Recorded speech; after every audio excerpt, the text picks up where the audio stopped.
I'm your host, Soli, and with me is Robert Baum, who is another giant cyberpunk Plissken fan. And here we are. We're talking about the role immortalized by Kurt Russell that has inspired Solid Snake and the Metal Gear Solid games, originally intended for Charles Bronson. It evokes more than just John Carpenter's love of Westerns, but also just, I've heard everybody call it one of the best pre-Die Hard type movies. Another fun kind of futuristic dystopia movie. Its theme has been referenced. It's often kind of compared and contrasted with other cult hits like Mad Max and Blade Runner as like the definitive like sci-fi movie. And even though everything that's illustrated in it didn't happen in 97, it's still a giant franchise. People want more of this character if they don't want more of Jack Burton. So with me, is Robert Baum, and we're just gonna list our favorite moments from primarily the first movie. Just why do people just love Mr. Plissken? Well, he's a no BS kind of guy. I call He's having framed. He's kind of like every other kind of Punisher kind of character almost too, where he knows he has it rough and he keeps winking to the audience, letting you know, hey, you're gonna well, have fun. I forgot where I read it. It might have been Starlog. I'm not sure if it was someone offering There's a commentary throwback. on. You've read it too? Well, no, I Even if just I wish more people knew about Starlog nowadays. okay. It seems like All right. people That forget I'm about not sure if it was classics. Russell saying this or someone else. It might have been Carpenter saying that Snake Plissken is very much like a spaghetti Western hero, the man with no Mm, name, I'm guessing. I mean, he's a man of few words. He's a man of yeah, actions. I mean, I think when he's first seen, he doesn't say a word until he's brought to Houck's office. I mean, that kind of makes something of an impact. I mean, he doesn't seem to attempt to argue his way out. I mean, he's just resigned to. I think he realizes it would be pointless, so he's focused more on just how do I get out of here. And obviously, I I think he's just relatable because going in, this deal is too good to be true. This whole, Mhm. do this, you gain your freedom. And he calls him on it in both movies each time. It's literally it. He's like, yeah, I know there's no way you're going to let me go free because you guys are all about just, you got to do time indefinitely until you die here in this crappy prison in the future. Well, I think that's probably the first type of blackmail I've ever heard of, having bombs implanted in you. But Right? okay, A but I mean, he definitely. futuristic kind of deal. Yeah. But I mean, he definitely shows his attitude of, "Hey, I got nothing to lose," when he tries to strangle Houck. I mean, I guess he was hoping that he would kind of hoist him on his own petard and get the charges burnt out. But it would have been interesting if you would have seen a character who wound up either getting them destroy him, or perhaps finding out, oh, this was just a ruse we cooked up to kind of get you to cooperate, much as what happens in the second film. Yeah. Some of that same kind of deal. Yeah. Just the whole, just, and you have his sympathy because you already got, again, enough backstory knowing that whatever he did, he was framed for it. It was a bad deal. And then I didn't following, know he was framed. I I guess thought I he thought was that framed. Houck was just kind of reading, the rap sheet. And I gather you have seen or have heard there was a scene edited out of the film and on a special edition disc. I don't know why they didn't simply include it in the film. It was just supplemental material. They show the robbery that um, wound up getting Snake's butt in the sling. But I'm guessing that Fresno Bob, who Snake refers to when he confronts Brain, was probably one of the people who was on one of their operations. Yeah. I mean, it's a bit of everything. You get that he's probably not the kind of guy who's like gonna do something extremely petty. Like He's mercenary essentially. he's a mercenary, but he's also the kind who's just he's very self-aware of his infamous reputation instead of being someone who's just like, we don't know anything about, like anyone could play this role or anything like that. Just Well, Russell and Carpenter did have a working relationship going back to that Elvis TV movie. right. I Okay. just mean just overall, like Oh, in okay, okay. worser hands, it could have been totally like misfired, but Yeah. But it did sort of pave the way for the vigilante anti-heroes of the 80s, whether it's Rambo, whether it's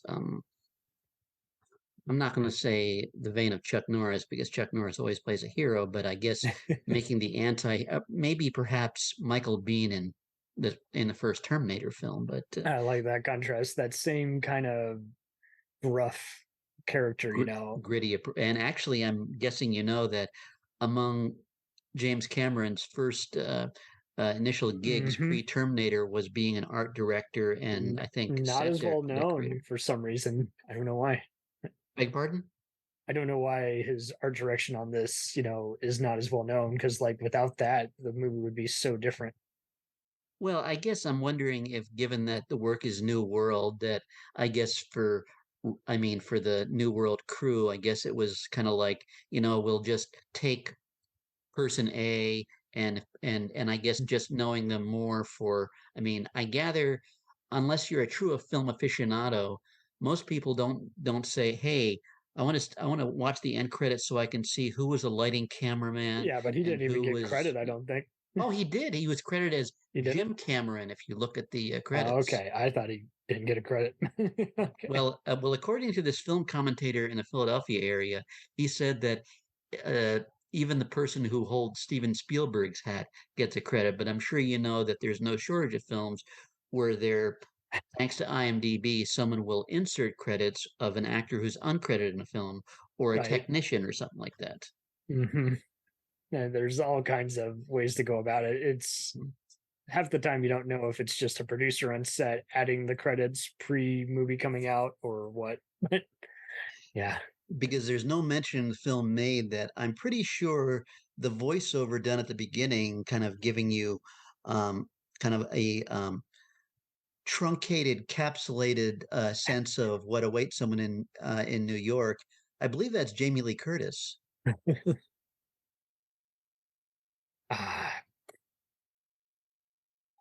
When could they look show it the up. graphic of the island and showing how the army is encamped around it, and they built the containment wall, and noting that the waterways are mined, and then says the rules are simple: once you go in, you don't come out. Oh wow. I'm looking it up now. So yeah, that is her as the computer And I voice. believe she also uses that. She also does same in Escape from L.A. But I guess as far as highlights of Escape from New York, I mean, Kurt Russell showing that he doesn't. I mean, that he's probably more determined to save his skin, and I guess that's obviously the crux of the mission because when he's Hmm. zeroing in on the sig pulse, unaware that it's worn by probably a lifer, and I guess a faceless lifer, that he um, the first thing he does is he renders it inoperable, and then he has to explain, this. I know what you guys are reading, but it's not the president, and putting the the walkie-talkie. Yeah, that's a curiosity, given that it's future and someone using a walkie-talkie. But which, I mean, when's the last time? I don't recall the last time I ever heard someone use a walkie-talkie. But Die and Hard. yeah, well, yeah, but 7 years later, but yeah. it took me a while. To realize that the performers doing the musical review, that's a drag um, troupe. And it's kind of strange that the only women you see in the film are the one who Kurt Russell bumps into, who's played by his then soon to be ex wife, Susan Hubley. And I don't think she even has a name. I think she's credited as Girl. But about the only one who is credited, obviously, we can thank the director for that, is Adrienne Barbeau. Yeah. And they were married, I think, too, as well, if I'm Yep. not mistaken. Mhm. Yep. So Well, but I guess scenes that kind of made an impact are when Russell, when he fires uh, from the I guess that was a machine gun into the wall. I mean, that seems almost pseudo spaghetti westernish when he fires and form a shape to, I guess it's probably easier than just simply jumping through the wall. But even though Kurt Russell in an interview said that I'm not sure if this was his take on it, that Carpenter told him that is a cross between a ninja and Darth Vader. Oh wow. But when he winds up, I guess he's someone who pain must not bother him because he gets the arrow delivered into his leg at the very moment that he hurls the star at the whichever one of those thugs was holding the president. But I guess you do hear the sound of a grunt and then when the Duke closes in and attempts to extract info out of him, but I guess he's shoving the arrow further into his leg. And of course, the gladiatorial match with that hulking brute named Slag, played by a professional grappler named Ox Baker, who I actually had sign my Escape from New York one sheet at a convention here on the East Coast called Chiller, which has been Hmm. called Weird Stock. And of course, I mean, you can cite David and Goliath. You can cite, well, later Rocky and Drago. And I'm not sure if it's on the commentary track, but I read somewhere, maybe heard somewhere that when Ox Baker came into the picture, that he didn't know about pulling punches and not going at it full bore. And some of what you see on the film is not the result um, of great editing or a brilliant fight choreography, but it's literally Russell just trying to Not get killed. yeah, I'd hate to think what it might be like if one of those bats with the nails in it had connected with him. Hmm. Because it's an intense scene and it does look Yeah, like they're struggling, but yeah, it was back in the day before we had all the safety regulations. We didn't know what and did. CGI.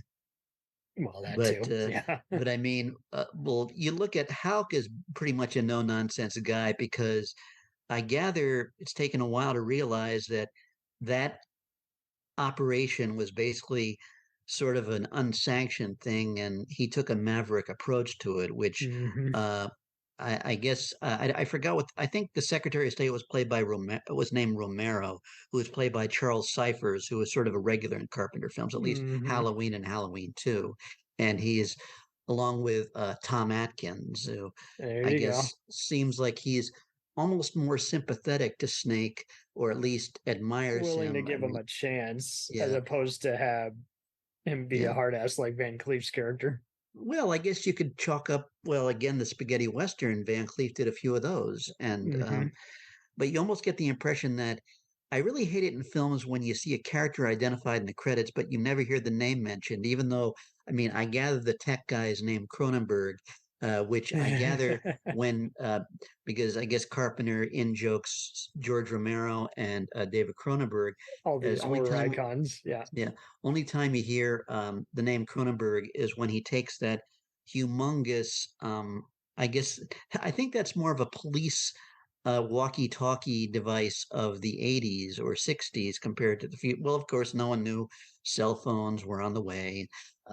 But um, when he alerts Cronenberg to, I guess, be ready with his equipment to defuse the bomb, and those last, I guess, maybe last 10 minutes before he makes it over are just so full of tension. I mean, you Yeah. think that what if the Duke closes in, but especially when you see the escape line shut off and Snake is basically, it's like saying, "Hey, come on, get this thing started. I got these bombs in me that are going to explode," and Yeah. waiting for the president. I mean, not knowing that Can't the wait anymore. president, who, sure, I mean, of course, I'm sure that that essentially is an eventuality that Snake kicking the gun out of the Duke's hands, as opposed to just grabbing it and doing away with him. But I And gather they do a Carpenter. heavy implication.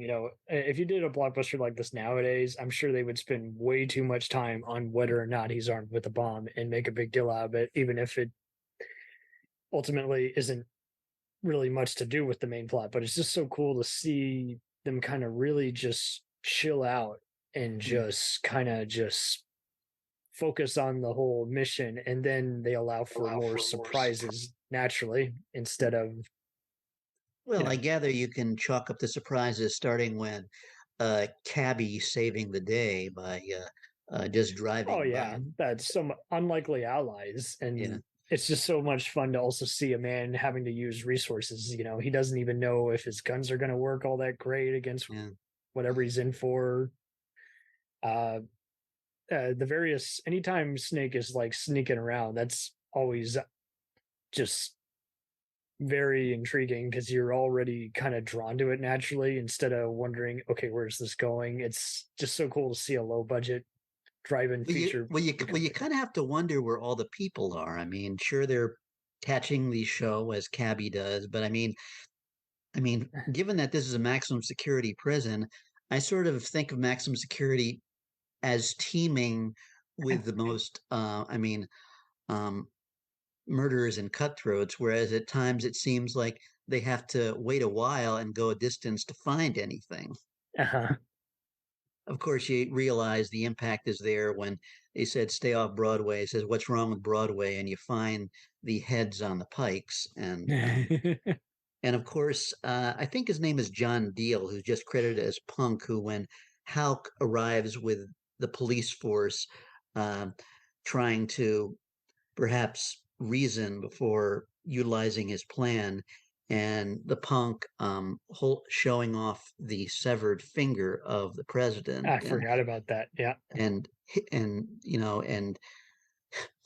Halk being okay. I'm sure he realizes I can't argue with this guy, but that guy being a few words, and the only thing he does is hiss, and he says, "Oh, I got this hat from Cappy," and um, but also you kind of have to wonder when they get. I mean, when Brain is contemplating use of the glider to escape. I had the impression a glider is something that as Pliskin says, it's not exactly the most dependable craft to leave in, because I think that with a glider, it has to be towed by a plane or something. I mean, it at least, because it already opened it up as an unusual kind of sci-fi device, you kind of just let it go because you're just like, well, they cared enough about making sure you were even invested in this unusual gimmick in the first place. I Hmm. mean, so I often let it slide versus other movies where they're just saying these blatant, sci-fi info, which they haven't done any research on. Is like they pretty much went for just, we made our own rules. And if there's one thing this guy, I mean, like you said before, knows how to do, he knows how to make an unusually bold escape. Because like you Well, say, kind of like Kyle Reese, he's good at just kind of getting up. I mean, even before we had all the other, again, John McClane's and Jason Bourne's of the world, it's just so cool to see someone who was kind of the original Tomb Raider, just someone who, I mean, he doesn't act like a scavenger, but he still has scavenging skills. If We'll return after these messages. Hello and welcome to Culture Shocked, the pop culture podcast brought to you by four aging millennials and our outdated opinions. Join us every Tuesday as we discuss movies, TV, games, and even music, new and old. Dude, what do you think you're doing? Are you seriously trying to record a promo without us right now? Well, yeah? Dude, you can't just do the promo by yourself. Who's gonna listen to that? Yeah, and you probably haven't even told them that we're a pop culture podcast where we always agree on everything. For instance, the Sam Raimi trilogy, easily being the best of the Spider-Man movies. No. But I think we can all agree that Jaws is a classical masterpiece. Nope, don't like that. But we do all agree that the sequel trilogy of Star Wars is the best in the Skywalker saga, right, guys? That comment is so ridiculous. I don't even know where to Anyways, that'll do it from all of us here at Culture Shock. Thanks for listening. Hey, it's Brent Pope, the host of Breakfast with Brent Pope. You've seen me on some of your favorite TV shows saying things like, "Give it up, Jimmy. You got to sink this putt to win." On Breakfast with Brent Pope, I sit down with guests from the entertainment world, and we do it all over breakfast. Or should I say Brentfast? Every week on Brentfast, you get inside Hollywood info and tips, great breakfast recs and foodie debates. Most of all, you get the most delightful 30 minutes of your week. So dig in. It's Brentfast time. Listen at Brentfast.com, Apple Podcasts, or wherever fine podcasts are found. Do you ever find yourself thinking about who would win in a fight between Goku and Superman? Hi, I'm James Gavsey, and on the Who Would Win show, me and my co-host Ray ignore anything important happening in the outside world and debate fictional battles between characters from comics, movies, and video games. We got a new show every week, and almost always am I the winner. Yeah, not true, Ray. In the past, we've discussed such matches as Captain America versus Darth Vader, Solid Snake versus the Iron Giant, classic matchups like RoboCop versus Terminator, and even the Muppets versus Sesame Street. That one was crazy. So if you're a fan of geek culture and love a spirited debate, check out the Who Would Win show wherever you get your podcasts, or check us out at whowouldwinshow.com.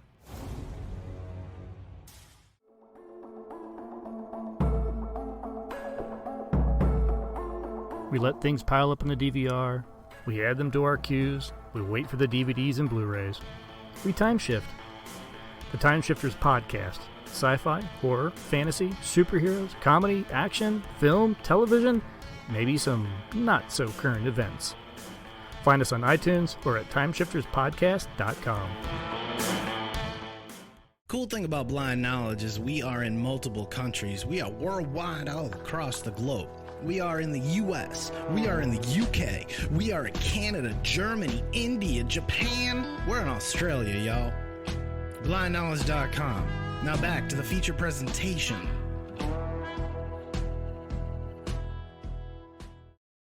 Let's say they pull. Well, he was Rambo Special on. Forces, if you recall. He says Special Forces Lieutenant.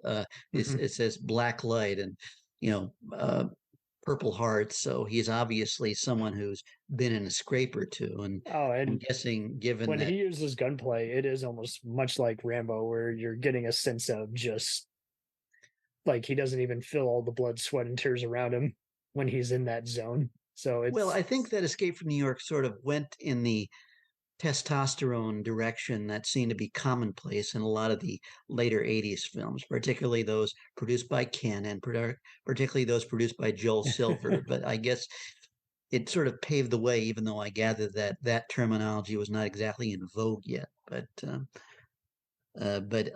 also, I guess maybe, okay, I'm sure that scripting is obviously not one of the things they were looking at, but I find it weird that you don't hear even a phone call from the vice president. The closest thing you got is Secretary of State. Okay, I realize, the forum with the Hartford summit, but also when you think that Donald Pleasance is an English guy, and Carpenter cited him as his favorite actor, he said something that, just imagine if Thatcher and Reagan had a child, this would be it. But yeah, and I know the escape pod was something that was what prompted the scriptwriter of Air Force One to include that. Now, I gather the Air Force One does not have an escape pod. I don't even know what's aboard it, but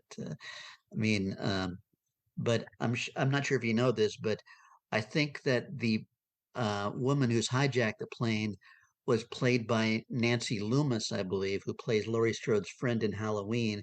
And among the Secret Service detail, one of them is played by Stephen Ford, who was, I think, the eldest of President Gerald Ford. Ronald Ford, and he's been in a bunch of stuff, all kinds of movies and shows, often playing a Marine or a general guy. But yeah, there's some interesting. Well, I gather maybe one of his biggest roles was one of Meg Ryan's boyfriends in When Harry Met Sally, the one she later is basically a mess crying over. I think his name is Joe, who it turns out is a friend of Billy Crystal's character. But going back to Escape from New York, the way it ends, I'm sure, if you don't mind my saying, I mean, everyone's had nearly 42 years to have seen the film.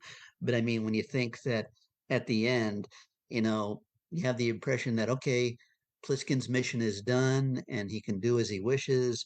When he takes I guess he's hoisting the president on his own petard, not that he's saying, I don't care if the world ends. But I mean, when you think that he's in there, to make sure that the president gets to the Hartford summit and plays the tape, and the president winds up with egg on his face playing Bandstand Boogie while Snake takes the actual tape and destroys it. Yeah. When it goes all apeshit in like the final hours of either movie. But I mean, when he goes from saying originally "Call me Snake" and then ending with the name's Plissken, I mean, I'm not sure what that. I mean, maybe that was improvised by Kurt Russell, but it was a lot of drugs on set. But I prefer the darker tone of Escape from New York to Escape from L.A. I mean, Escape from L.A. is fun, but I don't like it when you shift the tone so dramatically, because the way Escape from L.A. seemed marketed, it almost looked like it was an epic heavy metal rock opera. They probably got studio notes for the it was crowd. A Paramount release, and I think it was in the neighborhood of $50 million. And I guess it fell prey to the habit that Terminator 2 did, that essentially you're kind of making it bigger, you're making it louder, you're making it more fun, even though I regard Escape from New York as, I'm sure that sequels are an inevitability, that they recycle and rehash prior material. But I mean, I'm sure that you could also cite various aspects. I think bringing in the Bruce Campbell cameo. I think he's the Surgeon General. And I don't know I guess Valeria Golino is supposed to be the Adrienne Barbeau role. Steve Buscemi is supposed to be the Ernest Borgnine role. And Stacy Keach is the Lee Van Cleef role. I mean, if you're going to redo it, you might as well redo it with some other capable character actors. I'm still trying to figure out what the hell Peter Fonda was doing in the movie. you get the impression that, he's a surfer guy. I mean, I gather it's probably meant to evoke Easy Rider, but probably. Because he to many he's regarded as an icon of counterculture thanks to that film, and right. But I'd be curious to look at them back to back. But I guess I kind of shudder when I think, okay, I'm sure it's marketing. When you have a film where it's wall to wall, I guess I think nothing to me screams cheesiness quite like a song written for a film when the original, that songs were more background music as opposed to, I forgot what group did the theme song to Escape from LA. As it was Carpenter, I think. Well, I don't know. I don't think it was the Coupe de Villes. I know Carpenter. Oh, you're talking the metal music. Yeah, I know that the opening theme to it is just basically an amped up, more louder version of what you had in the original, but of course, again, you have a stealth craft, but I guess when I think that the whole thing of him making it to the next phase is that game of I guess you could call it the ultimate game of horse, with him playing basketball with a badly deflated ball. I got it just from that as well, especially because I would play a lot of game of horses with relatives, and so it was always just weird having to. But to the film's credit, you actually do see what happens when someone does not succeed, because I think before Snake takes the court, you actually see someone who Cuervo Jones decides to do away with. Yeah, it's not a fair game really in any stretch of the imagination, and it's just interesting just seeing them really just go for it. You don't. But as charismatic as George Corofas can be, and I'm guessing that perhaps he was trying to say to the public, please forget that I played Christopher Columbus in that movie. This is me trying to start anew. That the Christopher Columbus, The Discovery, a film from 1992. Oh God, yeah. With Marlon Brando, top billing Marlon Brando with Tom Selleck, which originally Timothy Dalton was supposed to star in, by the way, but. And I know that there were the dueling Columbus projects, but speaking of Bond, Robert Davi is in it, as is future Oscar winner Benicio del Toro, who were in License to Yeah. Kill.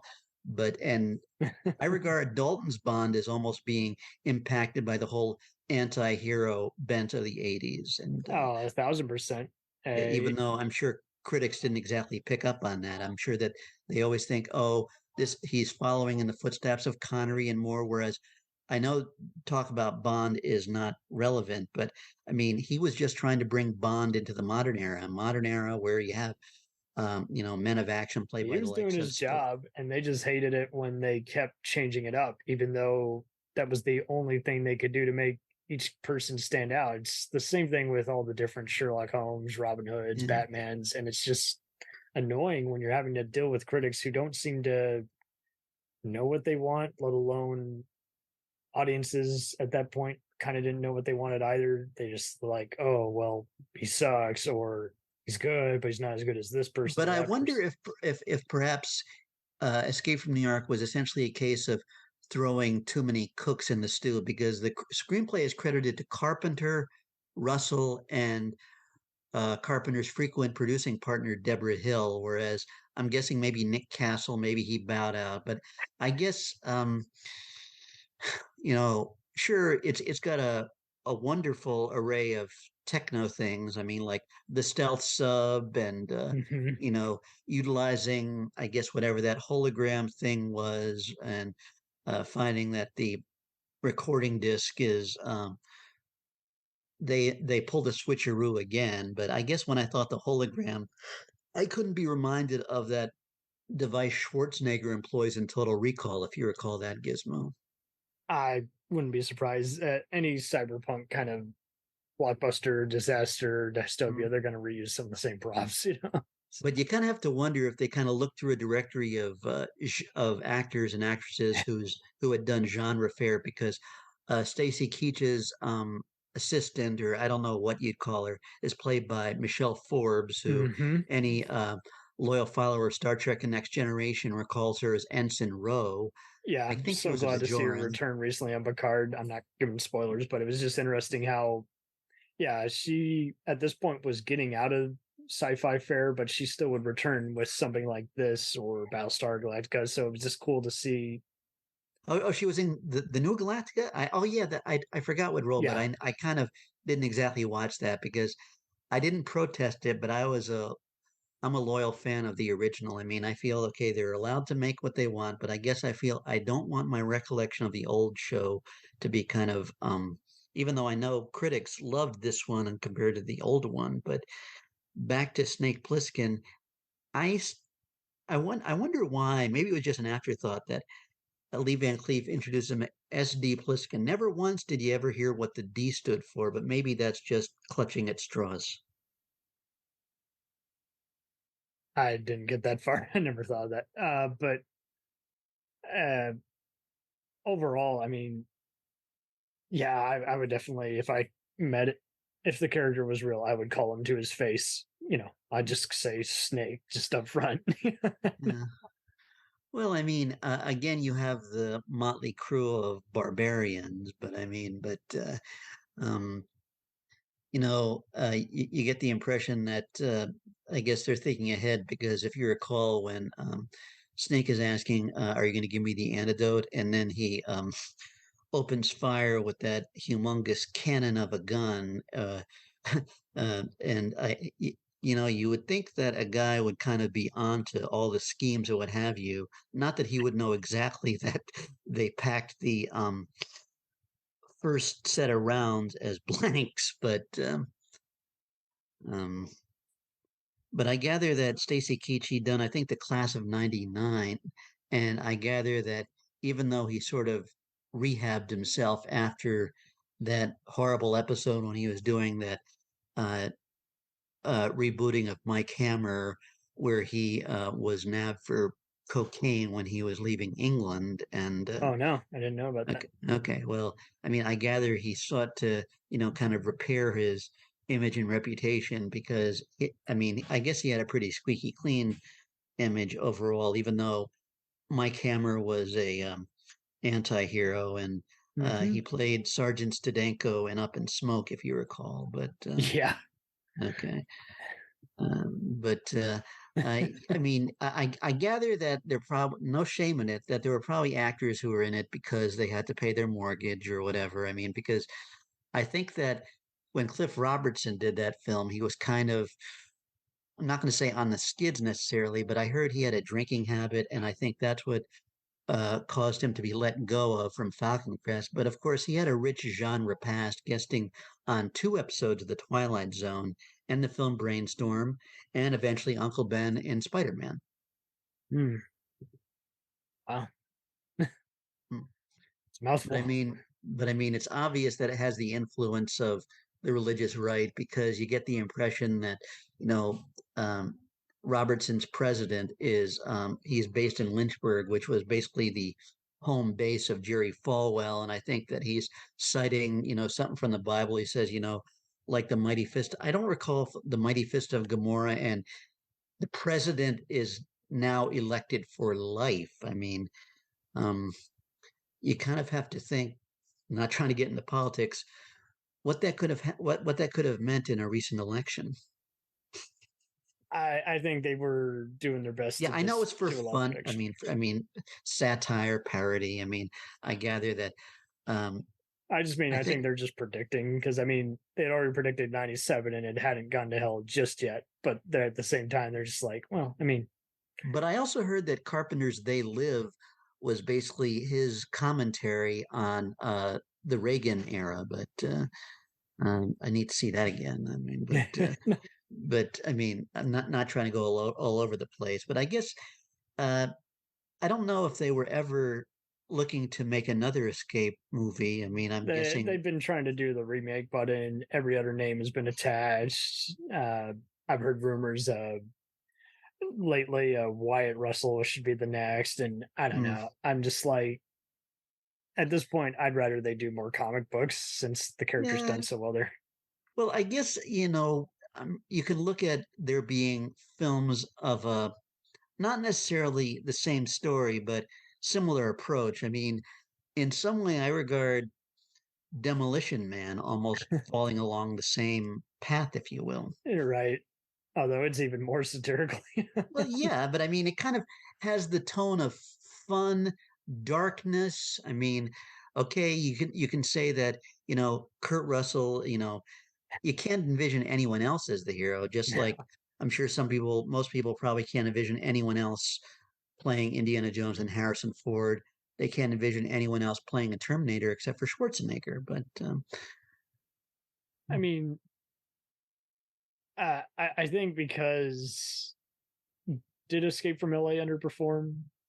I mean, it would have made its money back by now. I don't know if it made its money back. Of course, I'm presuming that what a film makes stateside is a very small piece of the pie compared to what it does overseas, because I think that India is regarded as basically the film capital, and I guess I'm not sure how big Cannes plays into it, but that's a place where the deals are made, and they give out awards, and I'm presuming that I'm sure that many a time with a film, it'll be in the States, it'll be a release by 20th Century Fox, but overseas, like for instance with Titanic, in America, I think it was a Fox release, but overseas it was Paramount, and I guess maybe they split up the rights, because I believe the video release is Paramount Home Video.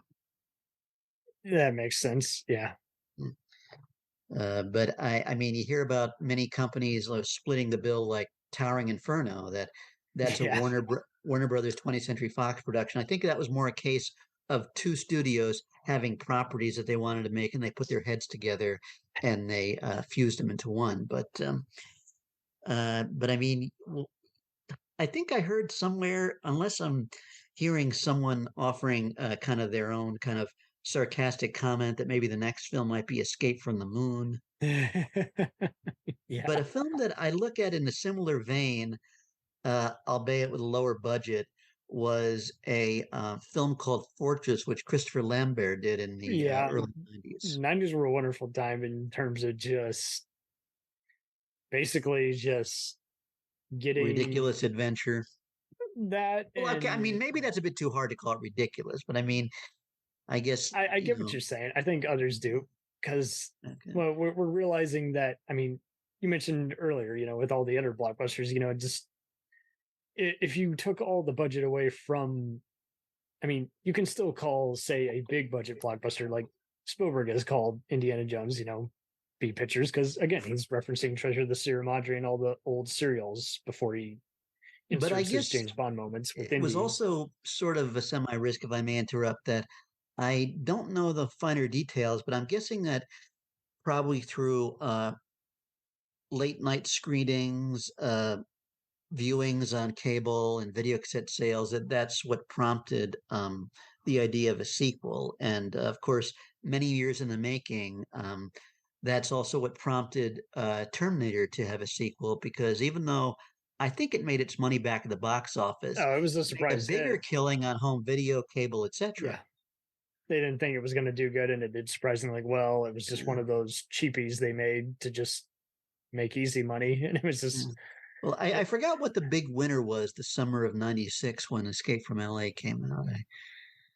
I think it was probably Star Trek First Contact or one of those. No, actually, that was a November or December release. Oh, you're talking about in the thick of the summer, probably. Well, Independence Day, I guess, probably would have been the big. Oh, yeah. And I'm sure Executive Decision, Broken Arrow, and even The Rock. Executive Decision and Broken Arrow were in February or March, I believe.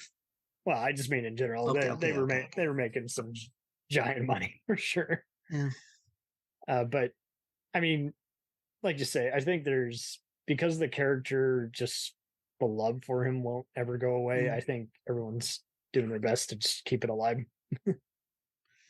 Well, I think that I'm not sure if Russell was ever offered Die Hard, but Executive Decision seems to fall in the Die Hard vein. Of course, you get the impression that it's kind of sticking. I mean, it's basically a film that's fun, even though you get the impression that the world it might meet its end, or at least the Eastern Seaboard, which I guess some people would say, as long as it takes out New Jersey, we don't care. But I mean, I guess the tone is established when Kurt Russell arrives on the scene in his tux, and John Leguizamo says, "Who's this, 007?"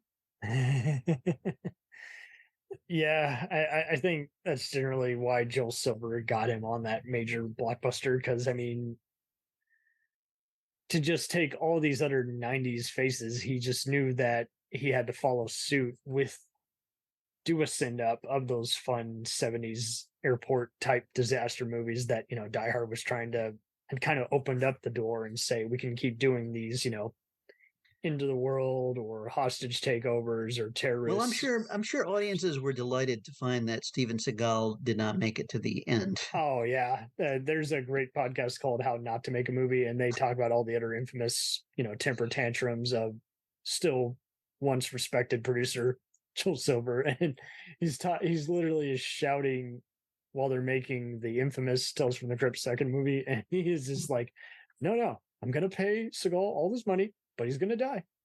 There's no other. Well, he also did the film, I think, Exit Wounds, which was a Seagal production, which co-starred DMX and had Tom Arnold. But right, I think that Steve Martin's character in the film Grand Canyon is meant to be a parody of Joel Silver, as is Rick Moranis's, hyperactive businessman in a film that didn't exactly do well called Head Office.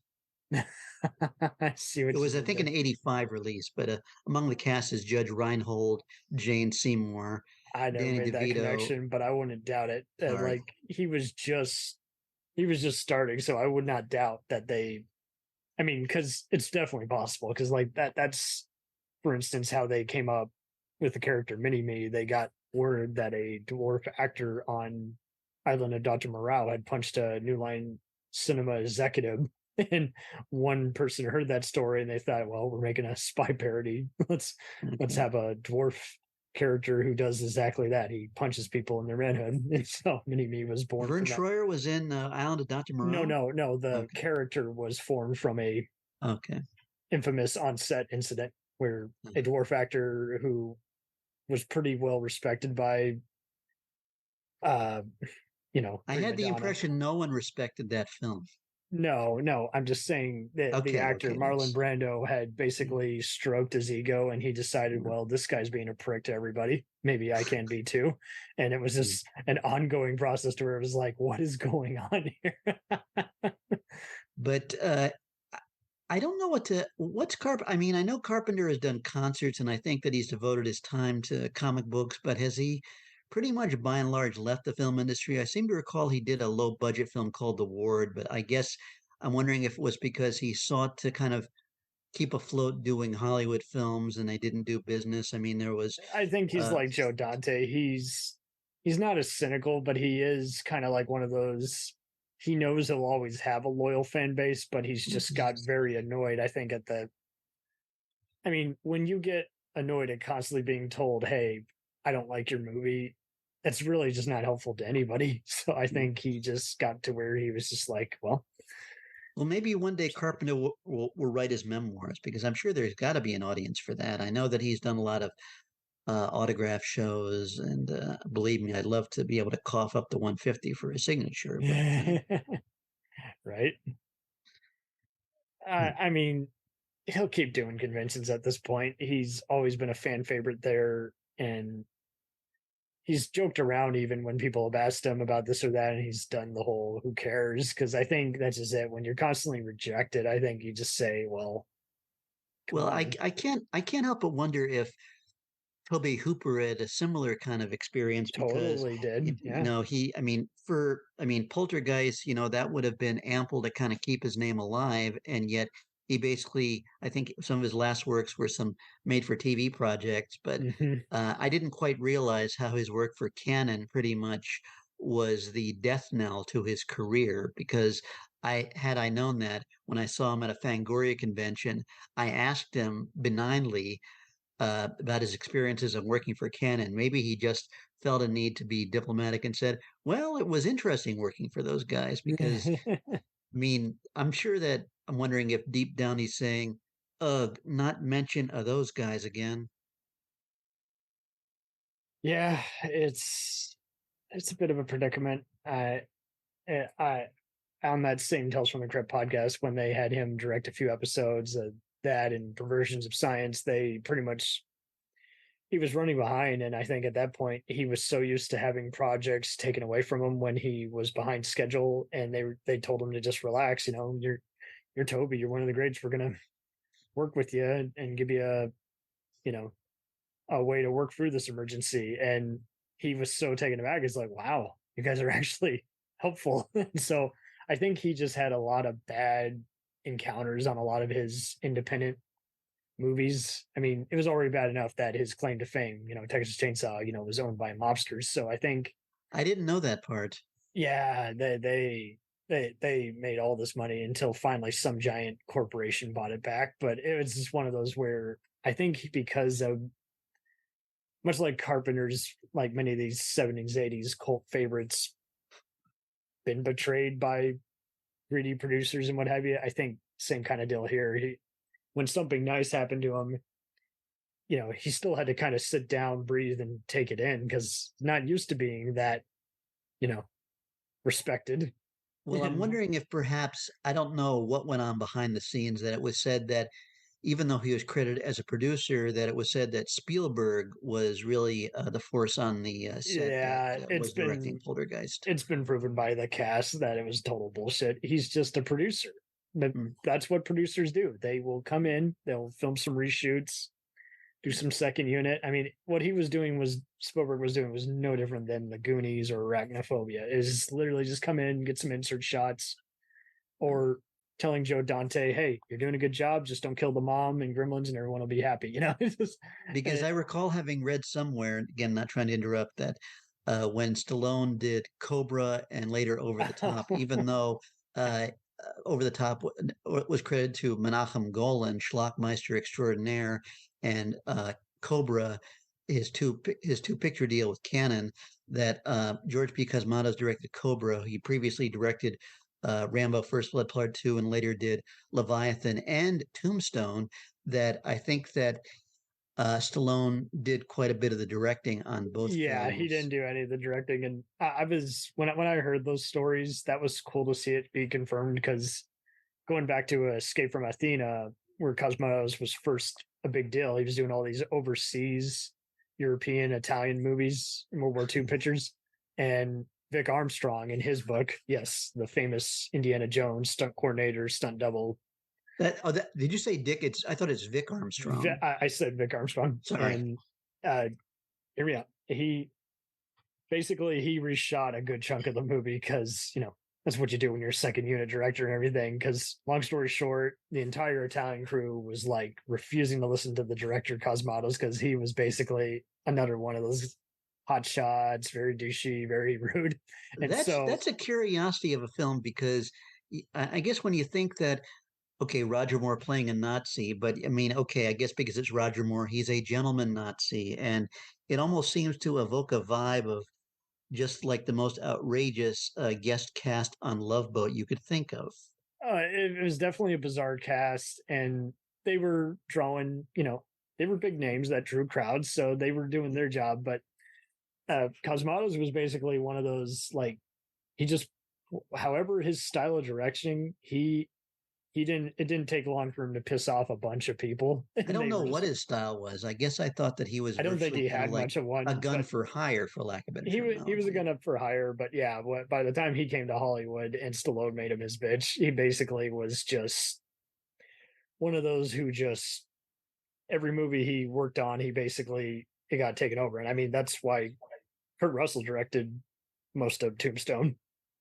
I didn't know. I didn't hear. Cowboys and Indians magazine or one of those interviewed him, and it was one of those you were so surprised that the Directors Guild didn't have a kind of like the Spielberg incident on Poltergeist didn't file a lawsuit saying what the hell happened back in this day. But that's just it. Cosmatos has since passed away, and he was one of those don't tell anyone I'm a hack because I want my residuals and everything. But it was one of those, they had started Tango and Cash together, which I think, again, the Plissken character is a perfect like foreshadowing of the future Kurt Russell we end up seeing. But it was just, with the thing and all, but it was just so cool to know that,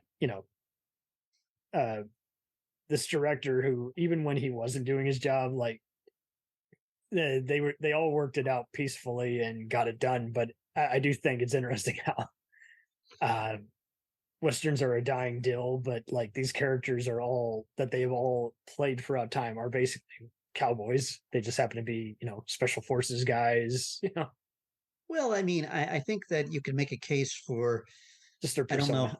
I don't know how many decades ago, but in the 60s, there was a series called The Rat Patrol, which basically was a World War II era series. But by and large, it was, I guess you could say it was almost playing the Allies and the Africa Corps as basically cowboys and Indians. 1000%. Great show. If they ever did a reimagination of it, I would definitely like an apocalyptic version of it, and they have a Plissken type inspired character. Well, actually, it's kind of funny that I mentioned Rat Patrol because the star of that series, Christopher George, played the nemesis in the canon release Enter the Ninja. Yeah.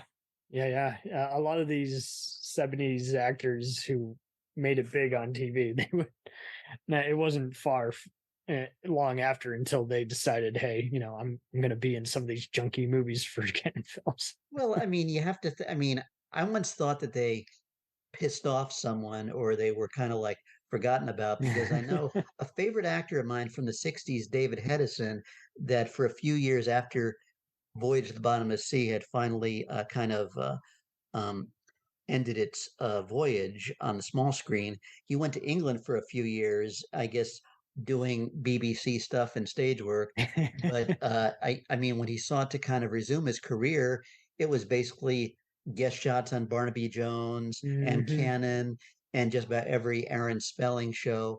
And Live and Let Die did something for his career, but it didn't, I guess, I mean, it gave him some relevancy, but obviously a far cry from his days in The Fly and Voyage to the Bottom of the Sea. Yeah, we so many guys have just had it rough to where, I mean, the ones who are just being loudmouths, you kind of find out after the fact when they have their own memoir, and then there's other ones where it's like, yeah, I can just see that this person doesn't want to be here, and I don't know why, but Well, I know that Kurt Russell did his share of work with the likes of the Disney films, Cesar Romero. I'm not sure if that was pre or post. I think it was probably post Batman. And there was that series, The Travels of Jamie McFeeters, that starred Dan O'Herlihy, who played Cochrane in Halloween 3, and Grigg, the alien pilot in The Last Starfighter, directed by Nick Castle, co-writer of Escape from New York. Yeah, it all makes sense. And also co-starring with Charles Bronson. I forgot what that series was, but I seem to recall having heard that when Russell was on Jimmy Kimmel, he talked about how he got Charles Bronson a skateboard. And I'm just trying to envision Charles Bronson on a skateboard. Not that I try and envision it, but yeah, I don't know how that comes together, but and I actually saw Russell on a rerun of a late 60s show called The High Chaparral with, I believe, Steve Forrest. Oh, wow. It's quite a dig we're doing here. So sorry if I took it out of several tangents away. It's been fun. Hopefully we described a bunch of fun encounters. I mean, we can only describe so much of all the infiltrated and hang gliding. Mr. Plissken Well, the hang glider, that was a thing that I thought, well, not that I've ever been in a hang glider, but I guess I'm wondering how Escape from LA kind of stands up now, or for that matter, Escape from New York, when you have the drag troupe and you have Carjack Malone. I mean, I'm wondering if this will set the LGBTQ community kind of calling for Carpenter's head. Doubt it. I mean, it was outdated tropes versus, it wasn't meant to be a tasteless joke, Oh, no, I wasn't inferring it was, but I'm sure the culture now is basically, cracking down on every other word, even if it's meant with the best of intentions. I mean, but then again, that also plays some role. I forgot in Escape from New York, Escape from LA, I forgot, other than the standard offenses, you can be arrested because you're not a Christian. And I'm sure that some people would say that's probably the next step if the Tea Party gets their way. Not trying to get political, but I forgot I think that's what Valeria Golino's character was in lockup, was in the Hooskow for. Yeah, they definitely make a lot of inferring that they might have been outspoken activists or just had some just total betrayal. And they're having to this is basically them all just getting a second shot, and they didn't expect it to be a dangerous mission with Mr. Plissken. But I mean, it just, maybe the second one seemed to have more of a tone of parody, because you had Bruce Campbell, who, it's taken me a while to realize that the Evil Dead films are just gruesome slapstick comedies. And when you look at, he's the Surgeon General, and how basically everyone looks like what I'm sure, you look at Los Angeles as being the capital of that kind of work being done. I'm not sure if it's ever had results like that on the patients, but I gather it's probably an interesting commentary on. I don't know how to, look at the commentary. Other than you could say that, in Escape from New York, you could say that, you think of New York as a city of crime, and a few years later you have Bernard Goetz. So I guess I'm not going to say that Snake Plissken was a directly inspired Bernard Goetz, but I guess you have the impression, well, New York is also where Death Wish happened. Of course, you can cite a number of 70s anti-heroes, whether it's Paul Kersey, Travis Bickle, The Punisher, Clint Eastwood, Dirty Harry. Yeah, 1,000%. They got some good ones, and it's just cool to see these characters get honored. But Kurt Russell is basically playing, well, he's not an anti-hero in Big Trouble in Little China. You get the impression that, like Plissken, he's a guy who bucks the rules. He thinks having the big gun is what will save the day, and yet when he, as the climax is soon approaching, the first thing he does is saying, "Hey, we're here," and he fires the gun at the at the ceiling, and the bricks or whatever come down crashing on him. And then when he tries to kill one of the guards, and his knife gets stuck in him, and he's trying to get out of it. Mm-hmm. Lots and lots to just soak up, and just like, I mean, just seeing all these fun, just character decisions and everything, where you're just like, man, these people actually envisioned this, you know. But I'm sure that if they, I wonder. I guess Kurt Russell probably realizes he's probably too old to play Jack Burton again. I mean, maybe he'll be in a wheelchair now. But I mean, when you think the last scene, again, folks, you've had now nearly 37 years to have seen the film. Mm-hmm. That when you see I guess it's a sewer monster on the back of his truck, you know, you have the impression, you know, they're not out of it yet.